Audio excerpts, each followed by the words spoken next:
नमस्कार दोस्तों, स्वागत है आप सभी का इस चैनल पर। आज हम एक बहुत प्यारी वैकेंसी पर बात करने जा रहे हैं जो कि मध्य प्रदेश के द्वारा ओपन हुई है। मध्य प्रदेश के ये जो संस्था है आप जानते हैं MPESB यानी कि Madhya Pradesh employees selection board है ये। हिंदी में आप इसे पढ़ेंगे मध्य प्रदेश कर्मचारी चयन मंडल भोपाल। ठीक है, तो इसने जो वैकेंसी ओपन करी है भैया ये टीचर्स के लिए वैकेंसी है ना। जो टीचर्स, लेकिन इसमें एक अच्छी खबर एक बुरी खबर है।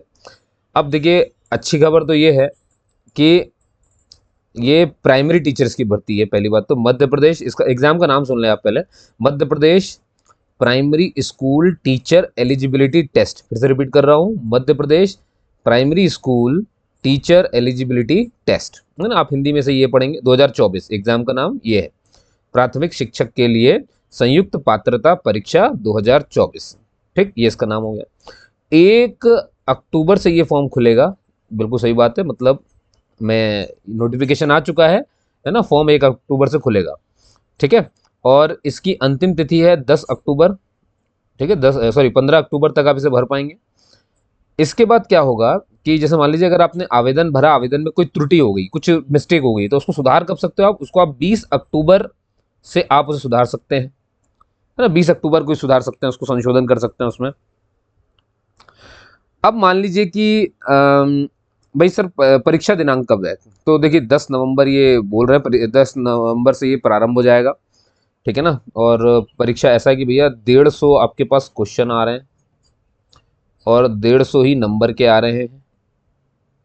ठीक है, मतलब एक क्वेश्चन 1 मार्क का, कोई भी नेगेटिव मार्किंग नहीं है, नो नेगेटिव मार्किंग। ठीक, सारा पेपर जो है वो ऑब्जेक्टिव है ना। ऑब्जेक्टिव है यानी 4 ऑप्शन आएंगे हर क्वेश्चन के, MCQ, और उनमें से कोई एक सही होगा। कोई नेगेटिव मार्किंग नहीं, तो मतलब पूरा करके आना है। जो जनरल कैटेगरी के लोग हैं वो 500 रुपये की फ़ीस देंगे।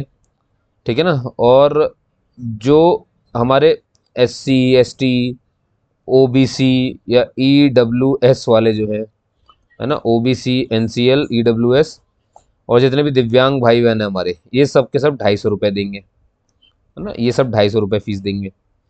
एक बात ध्यान रखना, क्या दूसरे स्टेट के इसे भर सकते हैं? दूसरे स्टेट के भी इसे भर सकते हैं, लेकिन दूसरे स्टेट के अगर आप SC ST में आते हो या OBC EWS में आते हो, उससे कोई फ़र्क नहीं पड़ता।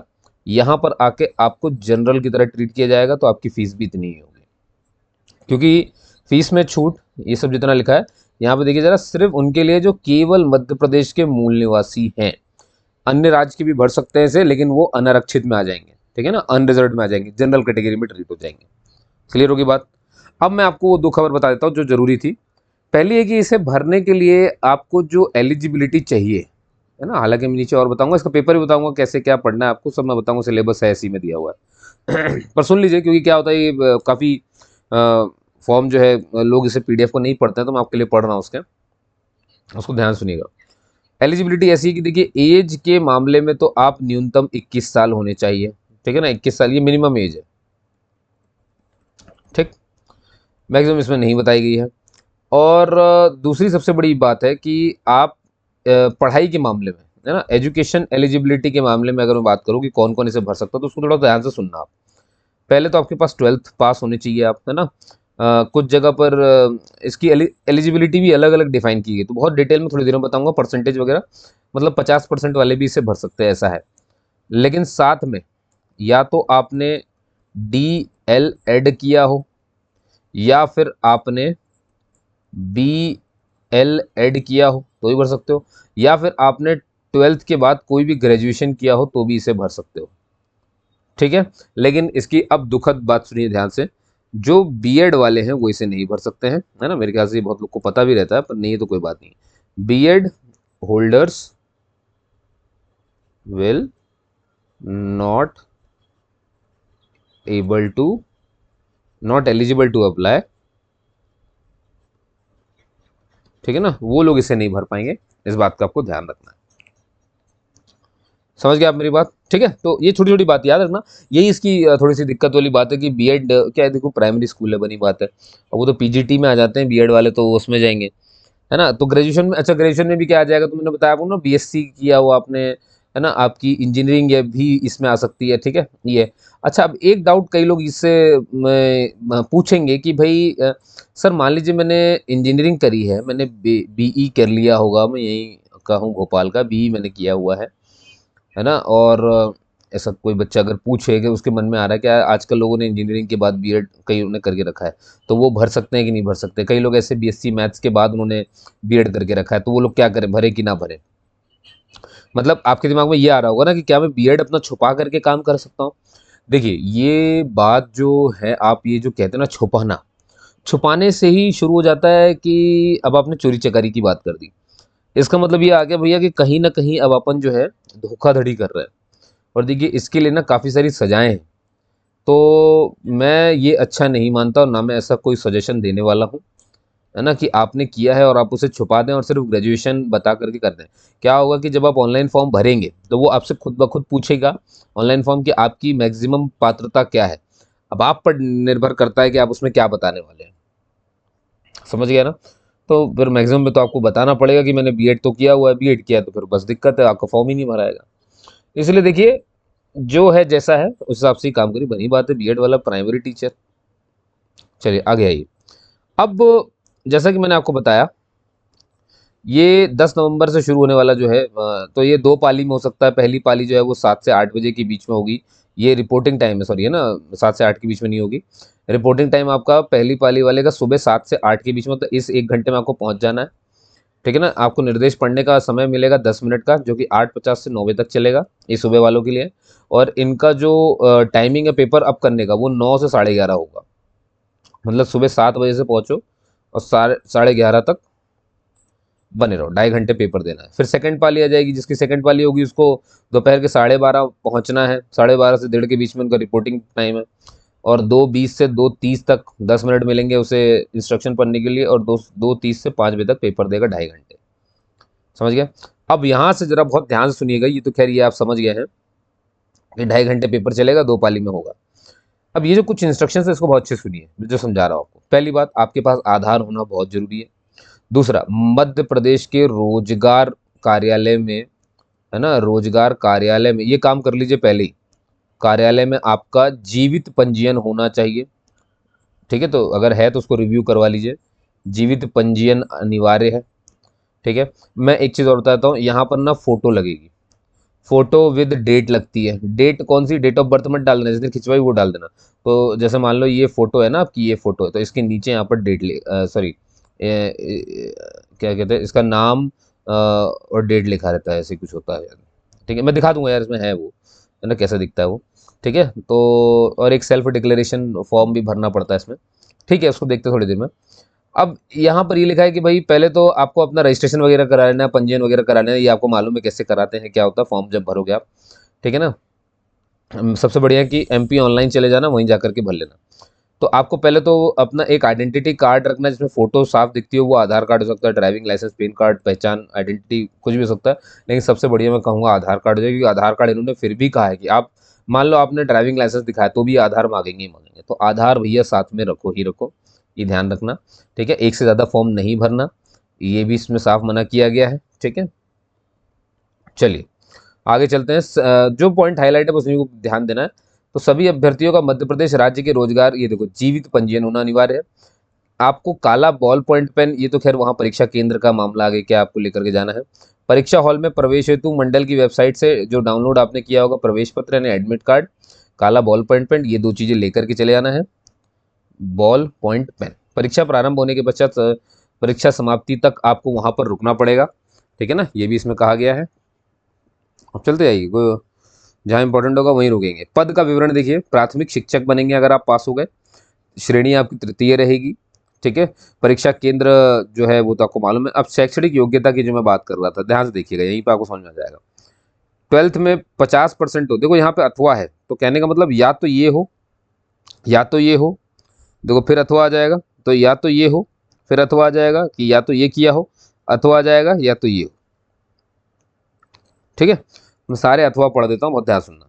तो मान लीजिए कोई, ये 12th हायर सेकेंडरी का मतलब, 12th में 50% है, लेकिन तथा पढ़ें, 12th के बाद प्लस क्या होना चाहिए, प्रारंभिक शिक्षा में, यानी कि एलिमेंट्री एजुकेशन कहते हैं इसको, 2 वर्ष का डिप्लोमा यानी डीएलएड वगैरह, ये उसकी बात हो रही है, ठीक है, या इसके समकक्ष और कुछ किया हो तो चल जाएगा। अगर ये नहीं है, मान लीजिए आपके पास 45% है 12वीं में, ठीक है ना, और ये देखो जरा, आप देख रहे हो टीचर 50 और 45% वाले भी बन सकते हैं, 90% तो लिखा ही नहीं उनने ऐसा कहीं। तो 12th 45% के साथ, तथा वही राष्ट्रीय अध्यापक शिक्षा परिषद से मान्यता प्राप्त एक ये क्या कहते हैं इसको, प्रारंभिक शिक्षा शास्त्र में 2 वर्ष का डिप्लोमा। देख रहे हो हर जगह डिप्लोमा, मतलब डीएलएड डीएलएड की बात हो रही है, ठीक है ना। अब ये भी नहीं है तो फिर आपने हायर सेकेंडरी में 50% के साथ 4 वर्षीय स्नातक आपने शिक्षा शास्त्र में, प्रारंभिक शिक्षा शास्त्र में 4 वर्ष का स्नातक किया हो तो भी आप इसे भर सकते हो, यानी बीएलएड उसे कहते हैं, ठीक है ना। डीएलएड मतलब 2 साल का और बीएलएड मतलब फिर वो 4 साल का हो जाएगा, तो ये बीएलएड आ गया। ये किसी ने किया तो भर लेगा। फिर वही आ गया, देखो जरा ध्यान से, वो 2 वर्ष का डिप्लोमा वो भर लेगा। और अगर ऐसा कोई ग्रेजुएट बंदा है ना, और जिसने प्रारंभ, लेकिन देखो ग्रेजुएशन के बाद भी वो कह रहे हैं कि प्रारंभिक शिक्षा में 2 वर्ष का डिप्लोमा आपने अगर किया है या इसके समकक्ष है तो आप भर सकते हैं। मतलब डीएलएड और बीएलएड के अलावा और कोई चारा ही नहीं है इसको भरने का। क्लियर है। अब यहाँ पर ध्यान देना, जो हमारे एससी वाले, एसटी वाले और अन्य ओबीसी वाले हैं, या हमारे पर्सन विद बेंचमार्क डिसेबिलिटी यानी कि दिव्यांग भाई बहन है, इनकी कैटेगरी को 5% की छूट छूट दे दी जाएगी, ठीक है ना, छूट मिलेगी इनको, है ना, किसमें, अर्हता में। इसका थोड़ा सा ध्यान रखेंगे। और ये वो लाइनें जो मैं आपसे कह रहा था कि भैया बीएड योग्यताधारी अभ्यर्थी पात्र नहीं होंगे, ठीक है ना, ये थोड़ा ध्यान रखना है आपको। तो यहाँ देखो जरा ध्यान से, तो अब क्या है कि जब आप पेपर देंगे, है ना, तो जब पेपर देंगे तो उसका कुछ न्यूनतम नंबर भी तो होना चाहिए ना, कि इतने में इसे क्वालिफाई माना जाएगा, नहीं माना जाएगा। तो इन्होंने कहा है कि अगर आप इनसे आते हैं, एससी एसटी से, ओबीसी से, ईडब्ल्यूएस से आते हैं और दिव्यांग जन में आते हैं, तो 50% न्यूनतम नंबर आपको लाने हैं, आप क्वालिफाई माने जाएंगे। और यही अगर आप जनरल से आते हैं और अन्य किसी राज्य से आते हैं तो वो सब जनरल की तरह ट्रीट होते हैं, तो बाकी सब 60% आपको मिनिमम नंबर लाने पड़ेंगे। जितने का भी पेपर है, 150 है ना, 150 का 60% निकाल लीजिए, इतना नंबर अगर आप ले आए तो आप एग्जाम में क्वालिफाई माने जाएंगे। फिर आगे जो प्रोसेस होगी वो देखा जाएगा, ठीक है ना। तो ये वही बात लिखी है जो टेबल में यहाँ ऊपर लिखी हुई थी। अब आगे बढ़ जाइए यहाँ से धीरे से। अब देखिए लिखा है शिक्षक पात्रता परीक्षा की वैधता आजीवन रहेगी। कहने का मतलब आपने अगर इसे एक बार क्रॉस कर दिया, इसे एक बार पार कर लिया, तो इसकी जो वैधता है वो आजीवन है। इसके अलावा इन्होंने ये कहा है कि जिन्होंने भी 2020 में आयोजित जो हुई थी ना ये प्राथमिक शिक्षक पात्रता परीक्षा जो हुई थी, उसमें जो भी लोग अर्ह हुए थे यानी कि पास हुए थे, है ना, उन्हें दोबारा से पात्रता परीक्षा में सम्मिलित होने की जरूरत नहीं है। वो अपने उसी स्कोर कार्ड से इस बार भी नौकरी के लिए ट्राई कर सकते हैं। ये इसका मतलब है। शिक्षकों के रिक्त पदों पर नियुक्ति के फिर यहाँ से आ जाओ, शिक्षक चयन परीक्षा आयोजित की जाएगी। शिक्षक पात्रता परीक्षा में अर्ह अभ्यर्थियों को शिक्षक चयन परीक्षा में सम्मिलित होना होगा, ठीक है ना। फिर उनका फिर शिक्षक चयन वाले मामले में आ जाएगा, है ना, कि उनका चयन किसका होना है। जो पहले पात्र तो हो, पहले तो इसको पेपर तो निकाले, वो उसकी बात है। भाई जो लोग फाइनल ईयर में हैं डीएलएड बीएलएड के, वो भी इसे भर सकते हैं, ये बताया गया यहाँ पर, ठीक है। अब याद रखना, जो भी एससी एसटी वाले, जितने भी कम्युनिटी वाले, ओबीसी ईडब्ल्यूएस वाले हैं, अगर आपके पास वैध सर्टिफिकेट नहीं है ना, मतलब एलिजिबल सर्टिफिकेट नहीं है, तो फिर आपको ये अनरिजर्व्ड यानी जनरल कैटेगरी की तरह ट्रीट कर देंगे। तो ध्यान रखना, आपको अपने सारे प्रमाण पत्र दिखाने पड़ेंगे। न्यूनतम आयु मैंने बता दी। अब आते बारी कि भैया कितनी तनख्वाह हो सकती है, तो देखिए यार ध्यान से, 25,300 तो शुरू होगा, साथ में महंगाई भत्ता डीए वगैरह जो भी मिलेगा वो मिलेगा ही मिलेगा। क्लियर है कहानी। अब देखो इसमें ये कहा गया है, ये तो वही आवश्यक सामग्री है कि क्या क्या वहां लेकर के जाना है, तो उसको छोड़ दो, अब आगे आ जाओ, ठीक है ना। ये भी कोई काम की नहीं चीज़ आपके, ये नॉर्मलाइजेशन पद्धति से होगा तो वो भी आपको नहीं जानना है ना, कि वो कैसे करने वाले हैं उस चीज़ को। और ये तो शायद प्रमाण पत्र की बात है ना, कि जन्मतिथि के प्रमाण, मतलब जन्मतिथि का प्रमाण पत्र 10वीं से लिया जाएगा, 12वीं की सूची से लिया जाता ही है। फोटो हस्ताक्षर की मैं बात करूँ, देखो कलर फोटोग्राफ, हस्ताक्षर और स्वयं की हस्तलिपि यानी खुद से लिखा हुआ एक चीज़ होना चाहिए। तो एक फॉर्मेट है यहाँ पे इसमें रखा है, अभी मैं बताऊंगा फॉर्मेट कहाँ है, कैसा दिखता है वो, उसका स्कैन करवाना पड़ता है। तो लिखा है ना यहाँ पे, स्कैन करा करके उसको करना है, ठीक है ना। देखो अब वो तो ये पूरी जानकारी खैर मैं अभी दिखा दूंगा आपको, तो परेशान मत हुई यहाँ पर। और ये फोटोग्राफ वगैरह के बारे में लिखा हुआ है ना। ठीक है, इसमें और कुछ जानकारी नहीं। वेबसाइट ये आपको दिख ही रही होगी, ठीक है ना। लिंक वगैरह ये तो खैर वहाँ, मैं इसलिए कहता हूँ सबसे बेहतरीन होता है। ये टोल फ्री नंबर है ना। ये रहा, मैं आपको अब सिलेबस दिखा देता हूँ सीधे, और पेपर कैसे क्या होना है ये भी आप जान चुके हैं, इसको भी आपको जानना नहीं है। कियोस्क के माध्यम से भरेंगे तो ये होगा। हाँ, परीक्षा केंद्र देख लीजिए, ये लिखे हुए हैं परीक्षा केंद्र। आप कोई भी 4 चुन सकते हैं, तो आपकी प्रायोरिटी के हिसाब से ही वो देंगे ना, तो ध्यान रखना आप 4 प्रायोरिटी चुनने के हकदार हो।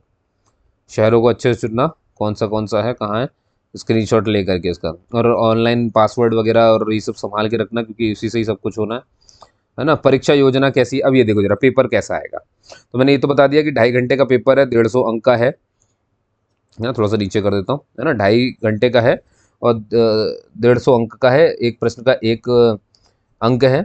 अब यहाँ देखिए पहला, अब इसके 5 भाग आपको दिख रहे होंगे। पहले भाग में चाइल्ड डेवलपमेंट एंड पेडागोजी के 30 क्वेश्चन आएंगे। दूसरे में लैंग्वेज 1, फिर तीसरे में लैंग्वेज 2 का क्वेश्चन होगा। फिर गणित आ जाएगी, और फिर आपका एनवायरमेंटल स्टडी आ जाएगी। सॉरी, समझ गए। भाषा एक, भाषा दो। भाषा एक और भाषा दो दोनों अलग अलग ही रहेंगी, ठीक है ना। भाषा एक मतलब चुनी हुई भाषा, जो आप चुनेंगे वो वाली। और भाषा दो मतलब वो उसके बाद होती है, जो जैसे मान लो हिंदी चुनी तो अंग्रेजी हो जाएगी, है ना। संस्कृत उर्दू कुछ भी आ सकती है, 2 भाषा चुनने का आपको जो मिलता है मौका, ठीक है। अब यहाँ आ जाओ, जैसे पहला वाला जो आप देख रहे हो ना, कि उसके 30 क्वेश्चन आएंगे child and development and pedagogy में। तो अब उसमें भी क्या क्या है वो देखो ध्यान से। तो बाल विकास से 15 क्वेश्चन आएंगे। तो बाल विकास आप ये सब पढ़ लो कि भैया कोहलर ने, है ना, पावलव ने, या थार्नडाइक ने, या पियाजे ने, सब ने क्या बोला था, तो वो आप यहाँ से पढ़ सकते हैं, ठीक है। ये पेडागोजी के क्वेश्चन है, देखो 15 क्वेश्चन सिर्फ बाल विकास से आएंगे। 5 क्वेश्चन आपके समवेशित शिक्षा की अवधारणा एवं वेशित आवश्यकता वालों बच्चों की समझ की बात होगी। फिर यहाँ पे अधिगम एंड शिक्षा शास्त्र आ जाएगा, 10 क्वेश्चन यहाँ से आने हैं इस टॉपिक से। तो ये पूरा इनके सब टॉपिक अच्छे से पढ़ लें। अब आ जाती है हिंदी भाषा, भाषाई समझ या अवबोध, 15 क्वेश्चन आएंगे इसके, ठीक है ना। तो ये समझ के ऊपर आ जाएंगे। अब इसमें देखिए सेकंड पार्ट इसका जो है हिंदी लैंग्वेज का, वो आपका आएगा भाषाई विकास हेतु निर्धारित शिक्षा शास्त्र। उसके 15 क्वेश्चन आ रहे हैं। तो देखो भाषा सीखना, ग्रहणशीलता, भाषा शिक्षण, शिक्षण सुनने बोलने की भूमिका, भाषा के कार्य, बच्चे भाषा का प्रयोग कैसे करते हैं, ये सब ऐसे सवाल है इन टॉपिक से जुड़े हुए आएंगे। भाषा के चारों कौशल कौन से, सुनना बोलना पढ़ना लिखना, मूल्यांकन होगा। पुनः शिक्षण क्या होता है, कक्षा में शिक्षण, अधिगम सामग्री, पाठ्य पुस्तक, दूरसंचार, इन सब पे बात होगी। फिर अंग्रेजी भाषा आ जाओ, उसके भी 30 प्रश्न आएंगे। तो पहला पार्ट तो इसका कॉम्प्रहेंशन, यानी पढ़ो पैसेज और उत्तर दे दो सारा कुछ। और तीसरे वाले में आप देखोगे कि पेडागोजी एंड लैंग्वेज डेवलपमेंट आ रहा है। तो इसमें learning acquisition, language principles, language skills और रोल, और इस साला बहुत सारी चीज़ें हैं, तो ये थोड़ा सा देख लेना। फिर आ जाता संस्कृत भाषा अगर है, तो संस्कृत भाषा में पहले समझ अवबोध के लिए 2 अपठित गद्यांश दे दिए जाएंगे आपको। अब वो नाट्यांश हो सकते हैं, निबंध हो सकती है, कथा, कुछ भी हो सकता है। तथा दूसरा जो अपठित पद्य है रूप में होगा। तो पहला वाला जो है वो गद्यांश है, दूसरा वाला जो है वो पद्य रूप में है। इन अपठित में से समझ अवबोध व्याकरण और मौखिक योग्यता से संबंधित कुछ प्रश्न पूछे जाएंगे। तो व्याकरण से पूछा जा सकता है, जो पैराग्राफ आपको मिलेगा, या मौखिक से कुछ कुछ भी पूछा जा सकता है। उसके सेकंड पार्ट में आपका आ जाएगा कि भाषा सीखना, ग्रहणशीलता, तो उसके 15 क्वेश्चन क्या है। अब मान लो किसी का उर्दू है, तो उर्दू में फिर यही सब आ जाएगा, सीखना, याद रखना, है ना। फिर आ जाता है मैथमेटिक्स, जो अपना अगला है। तो मैथमेटिक्स में आप देखोगे कंटेंट है विषय वस्तु, कुछ इस तरह से संख्या पद्धति, 1000 से बड़ी संख्याओं को पढ़ना व लिखना, 1000 से बड़ी संख्याओं पर स्थानीय मान की समझ व 4 मूलभूत प्रक्रियाएं, जोड़ना, घटाना, गुणा, भाग, भिन्न, है ना, बड़ी इकाइयों की तथा छोटी इकाइयों में, तथा छोटी इकाइयों को बड़ी इकाई में बदलना, ज्ञात इकाइयों की, ये सब आप देख सकते हो। मीटर से सेंटीमीटर, सेंटीमीटर से मीटर में बदलना, पैटर्न बहुत अच्छे से लिख दिया है। वृत्त के केंद्र, त्रिज्या, व्यास की पहचान व समझ कैसे करना है, परिवेश की 2D आकृतियों की पहचान करना, दैनिक जीवन संबंधित विभिन्न आंकड़ों का एकत्र करना, घड़ी के समय को घंटे तथा मिनट में पढ़ना, तथा AM PM के रूप में व्यक्त करना, 24 घंटे की घड़ी व 12 घंटे की घड़ी से संबंध कुछ क्वेश्चन आएंगे। गुणा तथा भाग से पैटर्न समझिए, मतलब वो आ जाएगा वो, है ना। फिर आ जाएगा पेडागोजिकल इश्यूज, उसके 15 क्वेश्चन है, तो ये यहाँ पे देख सकते हैं। एनवायरमेंटल स्टडीज, उसके कंटेंट है हमारा परिवार, हमारे मित्र, खेल एवं कार्य, आवास, हमारा भोजन और आदतें, पानी प्रदूषण, प्रकृति या वस्तुएं, उपज, मानव निर्मित साधन,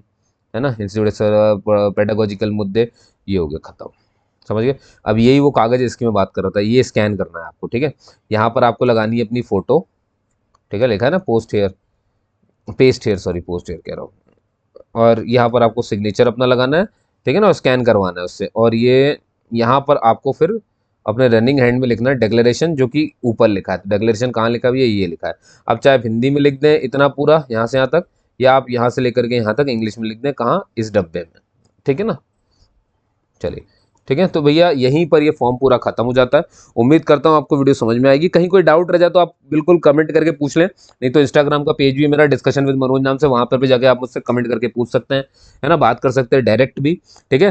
तो ऐसी कोई बड़ी बात नहीं है ना, आप बिल्कुल आराम से पूछें, मैं बिल्कुल दूंगा। अपने बड़े भाई जैसा, छोटे भाई जैसा समझें, अपना परिवार समझें, मैं बिल्कुल आपकी मदद करूंगा, जो मेरे बस में उतना तो मैं कर ही सकता हूँ आपके लिए।